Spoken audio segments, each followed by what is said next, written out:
श्रीमन नारायण नारायण नारायण, भजमन नारायण नारायण नारायण।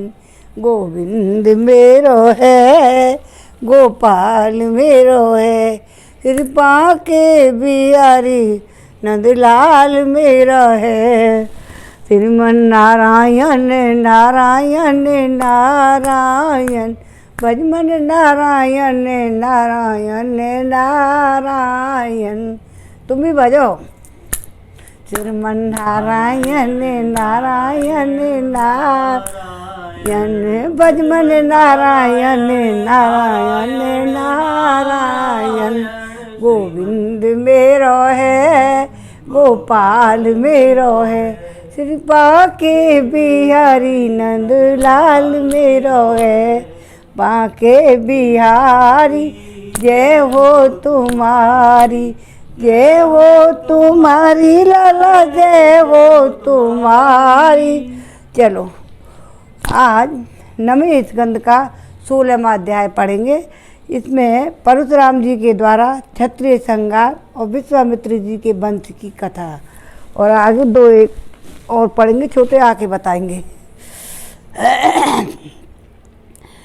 श्री सुखदेव जी कहते हैं, परीक्षित, अपने पिता की यह शिक्षा भगवान परशुराम ने जो आज्ञा कहकर स्वीकार की, इसके बाद वे 1 वर्ष तक तीर्थ यात्रा करके अपने आश्रम पर लौट आए। और एक दिन की बात है कि परशुराम जी की माता रेणुका गंगा तट पर गई हुई थी। वहाँ उन्होंने देखा कि गंधर्वराज चित्ररथ कमलों की माला पहने अप्सराओं के साथ विहार कर रहा है। वे जल लाने के लिए नदी तट पर गई थी, परंतु वहाँ एक जल कीड़ा करते हुए गंधर्व को देखने लगी और पतिदेव के हवन का समय हो गया, इस बात को वे भूल गईं। उनका मन कुछ चित्ररथ की ओर खिंच भी गया था। हवन का समय बीत गया, यह जानकर वे महिषी जमदग्नि के साप से भयभीत हो गईं और तुरंत वहाँ से आश्रम पर चली आईं। वहाँ जल का कलश महिषी के सामने रखकर हाथ जोड़कर खड़ी हो गईं। जमदग्नि मुनि ने अपनी पत्नी का मानसिक व्यभिचार जान लिया और क्रोध करके कहा, मेरे पुत्रों, इस पापनी को मार डालो। अपन ने महादेव में देखा था ना, विष्णु पुराण। परंतु उनके किसी भी पुत्र ने उनकी वह आज्ञा स्वीकार नहीं की। इसके बाद पिता की आज्ञा से परशुराम जी ने माता के साथ सब भाइयों को भी मार डाला। इसका कारण था वे अपने पिता के योग और तपस्या के प्रभाव से भलीभांति जानते थे। परशुराम जी के इस काम से सत्यवती नंदन महिषी जमदग्नि बहुत प्रसन्न हुए और उन्होंने कहा, बेटा, तुम्हारी जो इच्छा हो वह वर मांग लो।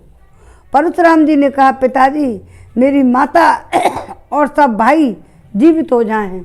उनका भी कहना मान लिया, देखा हमने उसमें महादेव में। तो उन्होंने इस बात की याद ना रहे कि मैंने उन्हें मारा था। परशुराम जी के इस प्रकार कहते ही जैसे कोई सोकर उठे, सब के सब अनायासी सब खुतर उठ बैठे। परशुराम जी ने अपने पिताजी को तपोबल जानकर ही तो अपने सहृदय का वध किया था। परीक्षित, सहस्त्रबाहु अर्जुन के जो लड़के परशुराम जी से हार कर भाग गए थे, उन्हें अपने पिता की वध की याद निरंतर बनी रहती। कहीं एक क्षण के लिए भी उन्हें चैन नहीं मिलता। उस अर्जुन ने पिता को मारा था ना, उनके जमदग्नि को। तो एक दिन की बात है, परशुराम जी अपने भाइयों के साथ आश्रम से बाहर वन की ओर गए थे। यह अवसर पाकर वैर साधने के लिए सहस्त्रबाहु के लड़के वहाँ आ पहुँचे। उस समय महिषी जमदग्नि अग्निशाला में बैठे हुए थे और अपनी समस्त पृथ्वियों से पवित्र कीर्ति भगवान के ही चिंतन में मग्न हो रहे थे। उन्हें बाहर की कोई सुध न रही थी। उसी समय पापियों ने जमदग्नि ऋषि को मार डाला। उन्होंने पहले से ही ऐसा पापपूर्ण निश्चय कर रखा था। परशुराम की माता रेणुका बड़ी दीनता से उनसे प्रार्थना कर रही थी, परंतु उन सबों ने उनकी एक ना सुनी और वे कुशल बलपूर्वक महिषी जमदग्नि का सिर काट कर ले गए। परीक्षित, वास्तव में ये नीच का क्षत्रिय अत्यंत ही क्रूर थे। ऐसे ही कारण से उन्होंने क्षत्रियों का नाश किया था परशुराम जी ने। सती रेणुका का दुख शोक से आतुर हो गई। वे अपने हाथों अपनी छाती और सिर पीट पीट कर जोर जोर से रोने लगी। परशुराम बेटा शीघ्र आओ। परशुराम जी ने बहुत दूर से ही माता का हाहाकार सुन लिया था।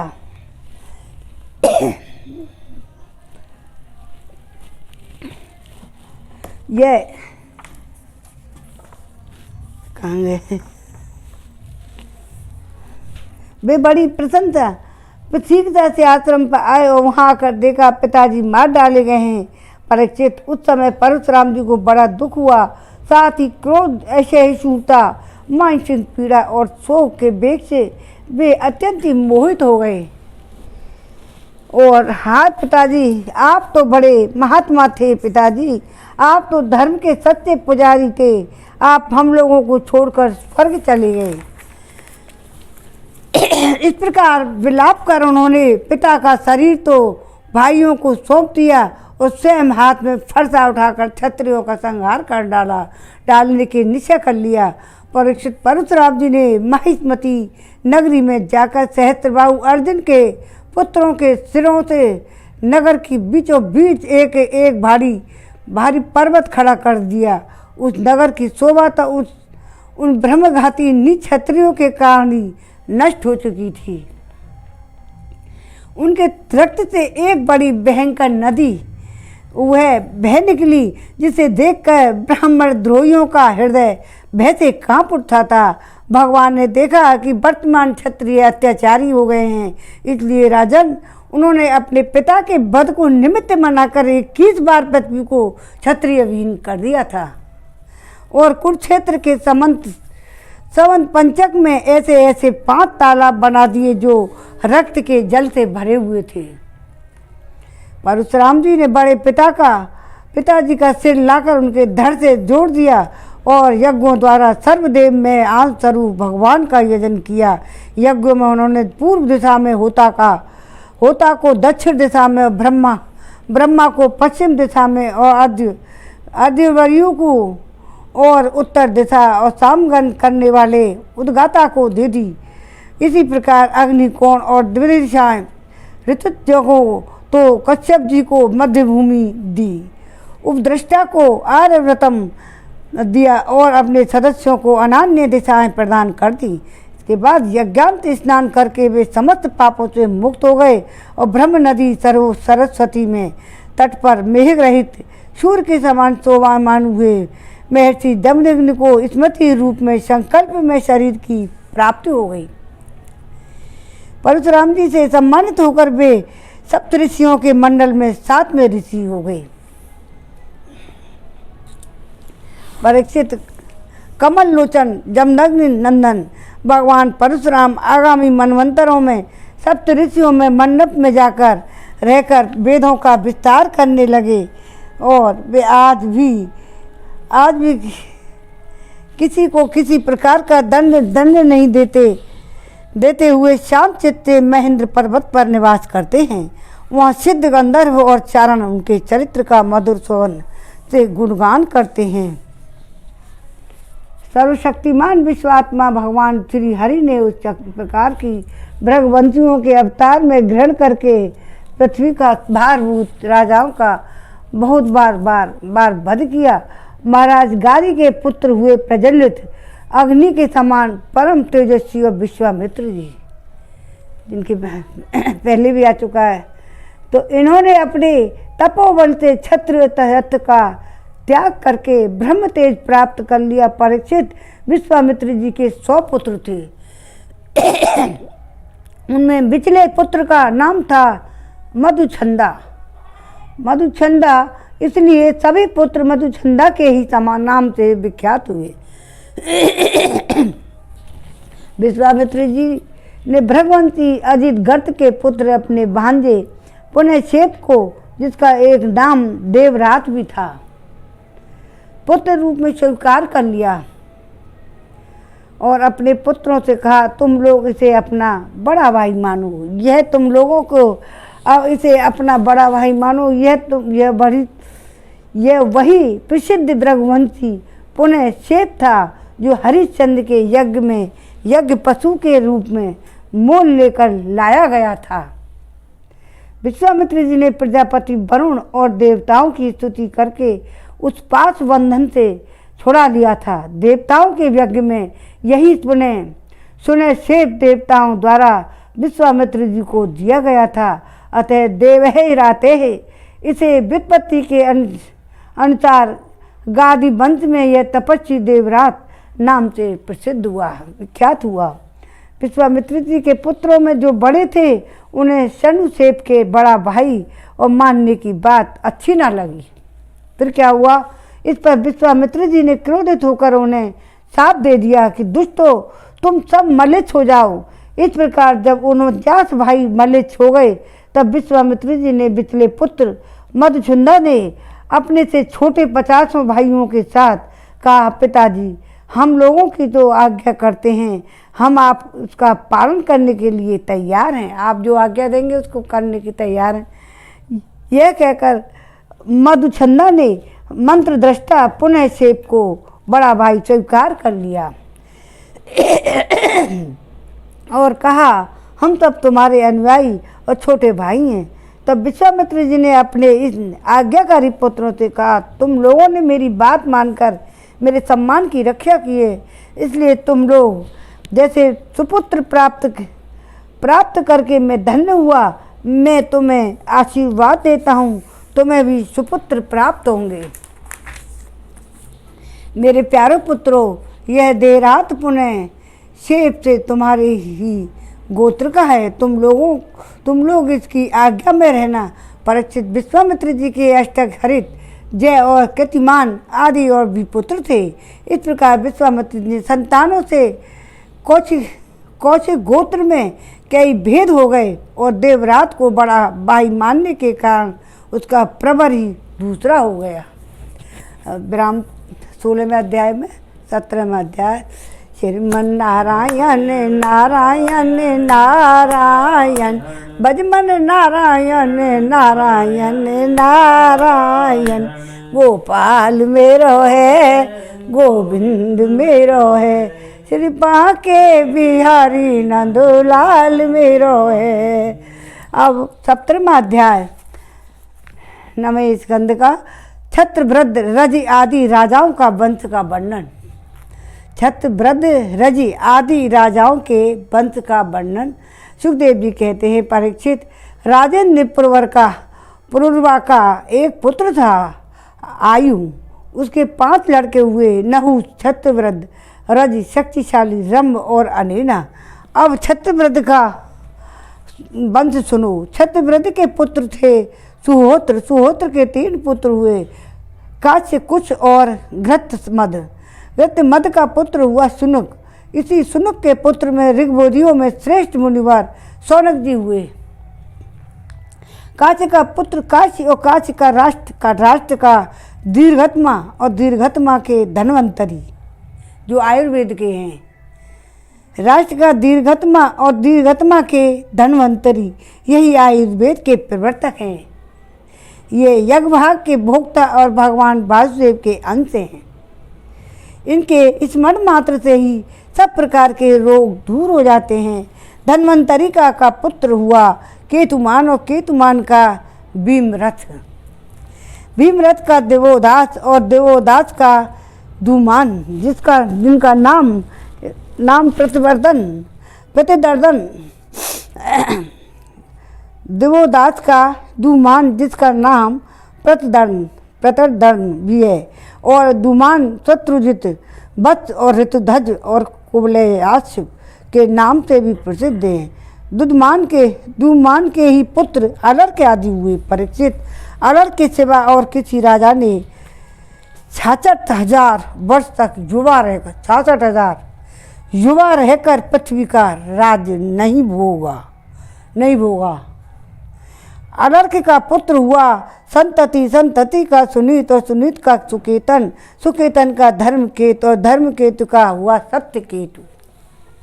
सत्यकेतु से धृष्टकेतु और सृष्टकेतु से राजा सुकुमार, सुकुमार से बीतहोत्र, बीतहोत्र से वर्ग और भर्ग से राजा मार्गभूमि का जन्म हुआ। ये सबके सब छत्रव्रत के वंश में काशी से उत्पन्न नरपति हुए। रम्य के पुत्र का नाम था रवस, उससे गंभीर और गंभीर से अक्रिय का नाम जन्म हुआ। अक्रिय की पत्नी भी ब्राह्मण वंश चला। अब अपने अनेना का वंश सुनो। अनेना का पुत्र था शुद्ध का शुचि, शुचि का त्रिकुद और त्रिकुद का धर्म सारथी के पुत्र थे शांत रहे आत्मज्ञानी सा होने के कारण कृतकृत्य थे। उन्हें संतान की आवश्यकता न थी। परीक्षित आयु के पुत्र रजि के अत्यंत तेजस्वी 500 पुत्र थे। देवताओं की प्रार्थना से रजि ने दैत्यों का वध करके इंद्र को स्वर्ग का राज दिलाया था, परंतु वे अपने प्रहद आदि शत्रुओं से भयभीत रहते थे, इसलिए उन्होंने ये स्वर्ग फिर राज रजि को लौटा दिया। उनके चरण पकड़कर उन्हीं को अपनी रक्षा का भार भी सौंप दिया। जब रजि की मृत्यु हो गई तो इंद्र के मांगने पर भी रजि के पुत्रों ने स्वर्ग नहीं लौटाया। वे स्वयं ही यज्ञों का भाग भी ग्रहण करने लगे।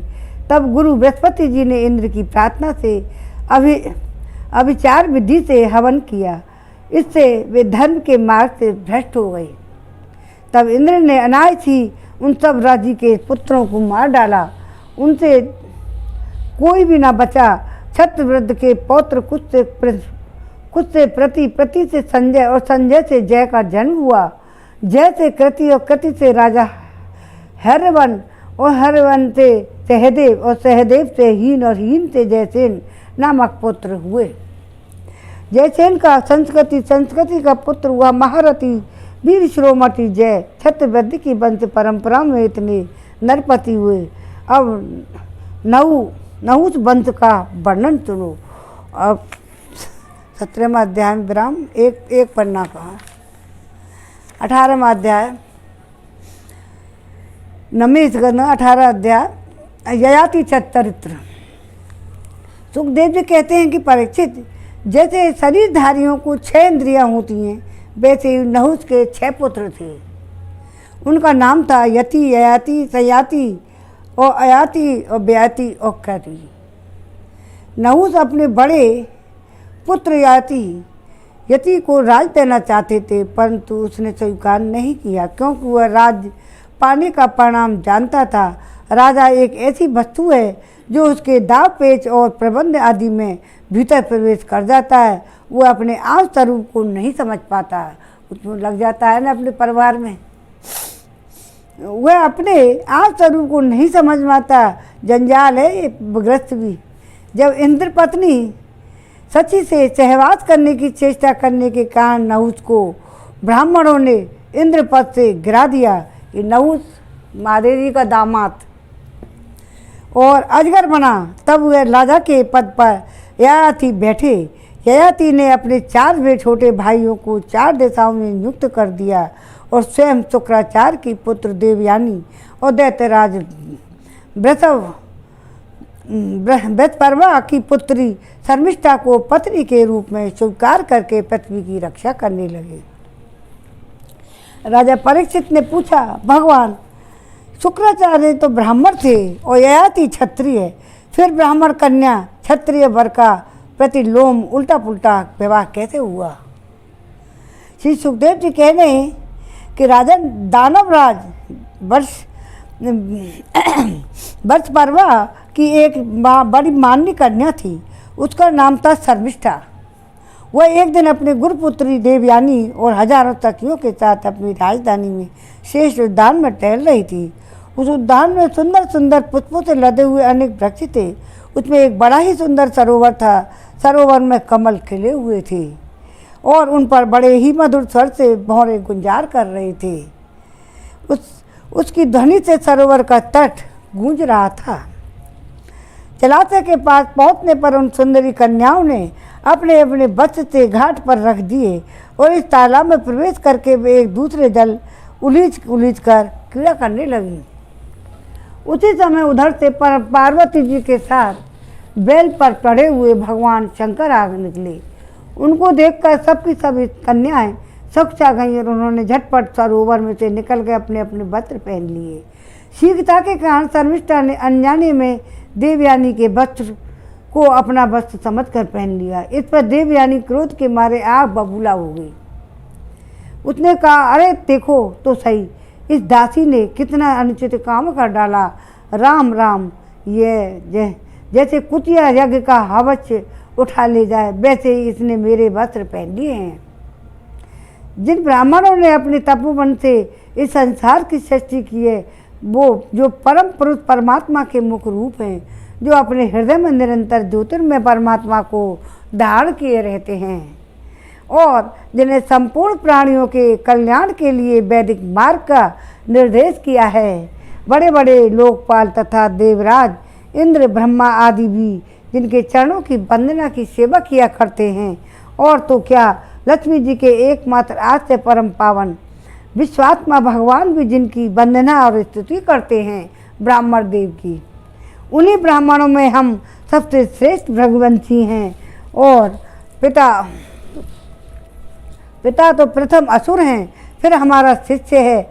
इस पर भी इस दुष्टा ने जैसे शूद्र वेद पढ़ लें उसी तरह हमारे पपड़ों को पहन लिया है। जब देवयानी इस प्रकार गाली देने लगी तब शर्मिष्ठा क्रोध से तिरमिरा उठी।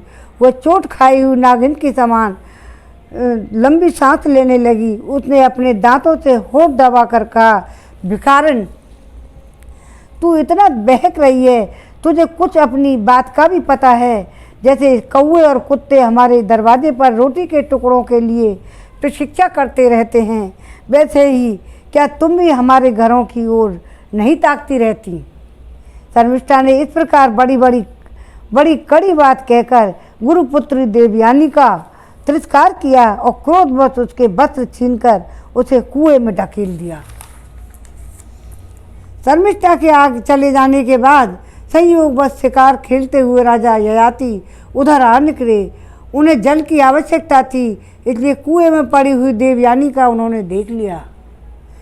उस समय वह वस्त्रहीन थी, इसलिए उन्होंने अपना दुपट्टा उसे दे दिया और दया करके अपने हाथ से उसका हाथ पकड़कर उसे बाहर निकाल लिया। देवयानी ने प्रेम भरी वाणी से वीर ययाति से कहा, वीर शिरोमणि राजन, आज आपने मेरा हाथ पकड़ा है। वीर शिरोमणि राजन, आज आपने मेरा हाथ पकड़ा है। अब जब आपने मेरा हाथ पकड़ ही लिया है तो कोई दूसरा इसे न पकड़े। वीर श्रेष्ठ, कुएं में गिर जाने पर मुझसे जो आपका अचानक दर्शन हुआ वह एक भगवान का ही दर्शन किया। संबंध समझना चाहिए, इसमें हम लोगों की ही या किसी की मनुष्य की कोई चेष्टा नहीं है। हे वीर श्रेष्ठ, मैंने बृहस्पति के पुत्र कच्छ को शाप दे दिया था, इस पर उसने भी मुझे शाप दे दिया। इसी कारण ब्राह्मण मेरा पान ग्रहण नहीं कर सकता।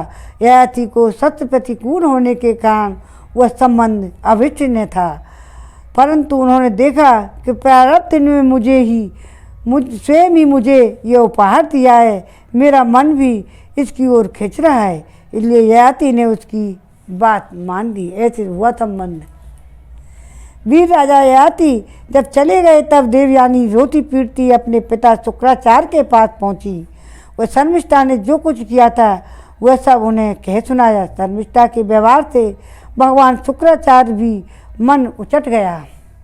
वे पुरोहिताई की निंदा करने लगे। उन्होंने सोचा कि इसकी अपेक्षा तो खेत या बाजार में ते कबूतर की तरह कुछ बीन कर खा लेना अच्छा है।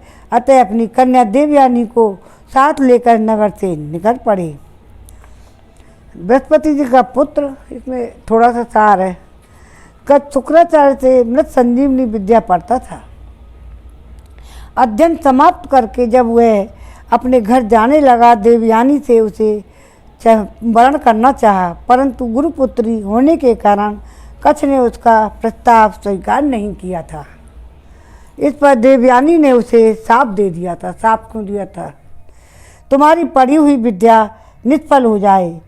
कच्छ ने भी उसे शाप दिया कि कोई भी ब्राह्मण तुम्हें पत्नी रूप में स्वीकार नहीं करेगा।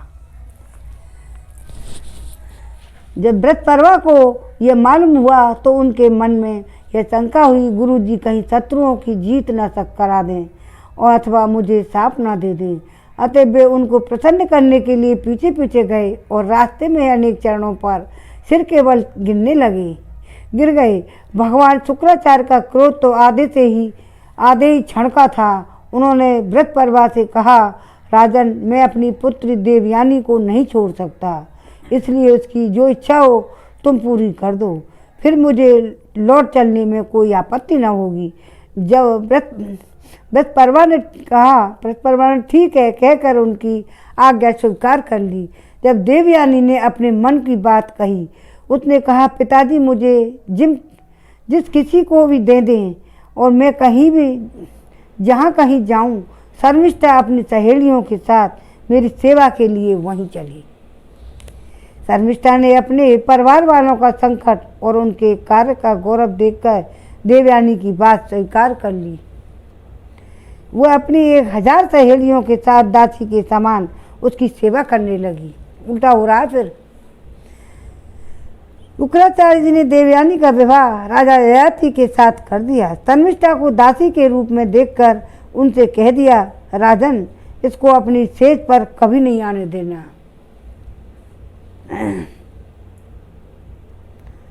परीक्षित, कुछ ही दिनों बाद देवयानी पुत्रवती हो गई। उसको पुत्रवती देखकर एक दिन शर्मिष्ठा ने भी अपने ऋतुकाल में देवयानी के पति ययाति से एकांत में सहवास की याचना की।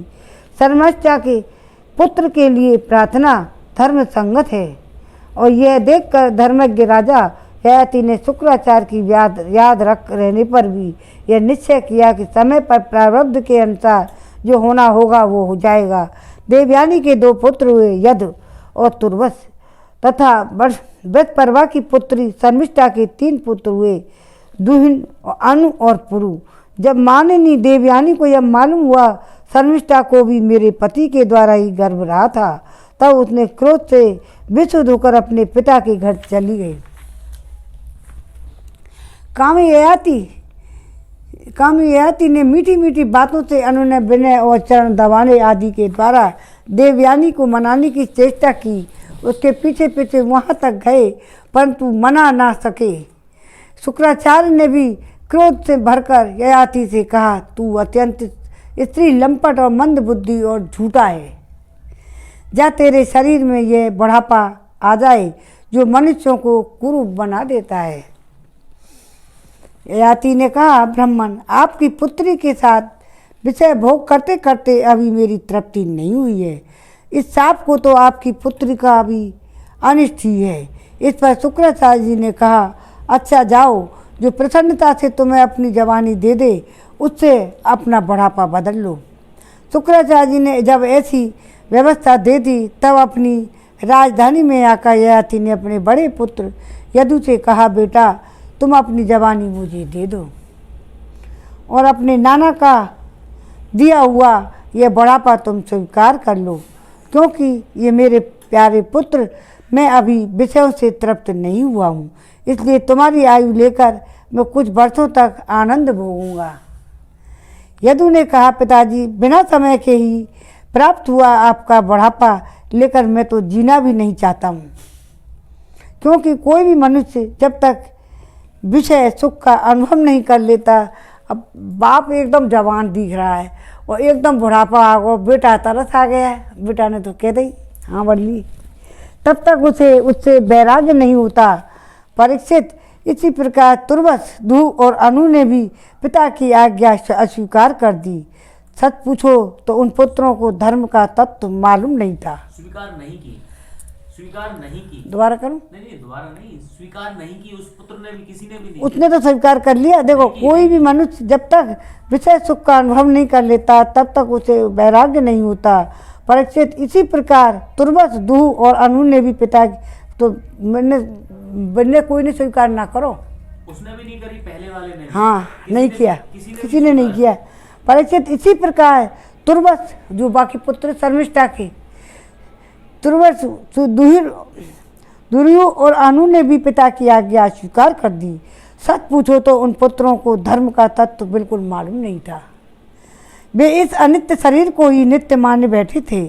अब ययाति ने अवस्था में सबसे छोटे किंतु गुणों में सब बड़े अपने पुत्र पुरु को बुलाकर पूछा और कहा, बेटा, अपने बड़े भाइयों के समान तुम्हें तो मेरी बात नहीं टालनी चाहिए। पुरु ने कहा, पिताजी, कृपा से मनुष्य के परम पद की प्राप्त होती है। पिताजी की कृपा से मनुष्य को परम पद की प्राप्ति होती है, उसको ज्ञान होगा धर्म का। वास्तव में पुत्र का शरीर पिता का ही दिया हुआ तो है। ऐसी अवस्था में ऐसा कौन है जो इस संसार में पिता के उपकारों का बदला चुका सके? उसको मौका मिल गया। उत्तम पुत्र तो वह है जो पिता की मन की बात बिना कहे ही कर दे। कहने पर श्रद्धा के साथ आज्ञा पालन करने वाले पुत्र को मध्यम कहते हैं। जो आज्ञा प्राप्त होने पर भी अश्रद्धा से उसका पालन के वह अधम पुत्र है। और जो किसी प्रकार की भी पिता की आज्ञा का पालन नहीं करता, उसका तो पुत्र कहना ही भूल है, वह तो पिता का मलमूत्र ही है। परीक्षित, इस प्रकार कहकर पुरु ने बड़े आनंद से अपने पिता का बुढ़ापा स्वीकार कर लिया। राजा ययाति भी उसकी जवानी को लेकर पूर्वत विषयों का सेवन करने लगे। वे सातों द्वीपों के एक छत्र सम्राट थे। पिता के समान भली भांति प्रजा का पालन करते थे। उनकी इंद्रियों में पूरी शक्ति थी और यथा प्राप्त विषयों का यथेच्छ उपभोग करते थे। देवयानी उनकी प्रियतमा पत्नी थी। वह अपने प्रियतम ययाति को अपना मन, वाणी, शरीर और वस्तुओं के द्वारा दिन दिन और प्रसन्न करने लगी और एकांत में सुख देने लगी। राजा ययाति ने समस्त वेदों के प्रतिपाद्य सर्वदेव स्वरूप यज्ञ पुरुष भगवान श्री हरि का बहुत से बड़ी बड़ी दक्षिणा वाले यज्ञों से यजन किया। जैसे आकाश में दल के दल बादल दिखते हैं, कभी नहीं दिखते, वैसे ही परमात्मा के स्वरूप में यह जगत स्वप्न, माया और मनोराज्य के समान कल्पित है। यह कभी अनेक नाम और रूपों के रूप में प्रतीत होता है और कभी नहीं थी। वे परमात्मा के सबके हृदय में विराजमान है। उनका स्वरूप सूक्ष्म से भी सूक्ष्म है। उन्हीं सर्वशक्तिमान सर्वव्यापी भगवान श्री नारायण को अपना हृदय में स्थापित करके राजा ययाति ने निष्काम भाव से उनका यजन किया। इस प्रकार 1000 वर्ष तक उन्होंने अपने उच्छृंखल इंद्रियों के साथ मन को जोड़कर उसके प्रिय विषयों को भोगा और परंतु इतने पर भी चक्रवर्ती सम्राट ययाति की भोगों से तृप्ति न हो सकी। राधे राधे। ओम 17वां अध्याय विराम, 18वां अध्याय विराम हो गया। उधर आरती हो जाए। श्रीमन नारायण नारायण नारायण, भजमन नारायण नारायण नारायण।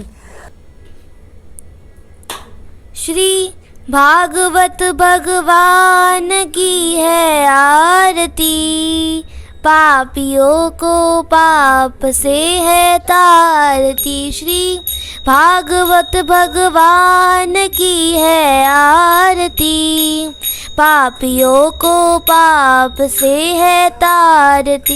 ये मुख्य ग्रंथ ये पंचम वेद निराला, नव ज्योति जगाने वाला। ये अमर ग्रंथ ये मुक्ति पंथ, ये पंचम वेद निराला, नव ज्योति जगाने वाला। हरि गान यही वरदान यही, जग की मंगल की आरती। पापियों को पाप से है तारती, श्री भागवत भगवान की है आरती। पापियों को पाप से है तारती। ये शांति गीत पावन पुनीत सा कोप मिटाने वाला, हरि दरस दिखाने वाला। ये शांति गीत पावन पुनीत सा कोप मिटाने वाला, हरि दरस दिखाने वाला। है सुख करनी है दुख हरनी, मधुसूदन जी की आरती। पापियों को पाप से है तारती, श्री भागवत भगवान की है आरती। पापियों को पाप से है तारती। मधुर बोल जगपंद खोल, सममार्ग दिखाने वाला, बिगड़ी को बनाने वाला। ये मधुर बोल जगपंद खोल, सममार्ग दिखाने वाला, बिगड़ी को बनाने वाला। श्री राम यही घनश्याम यही प्रभु महिमा की आरती।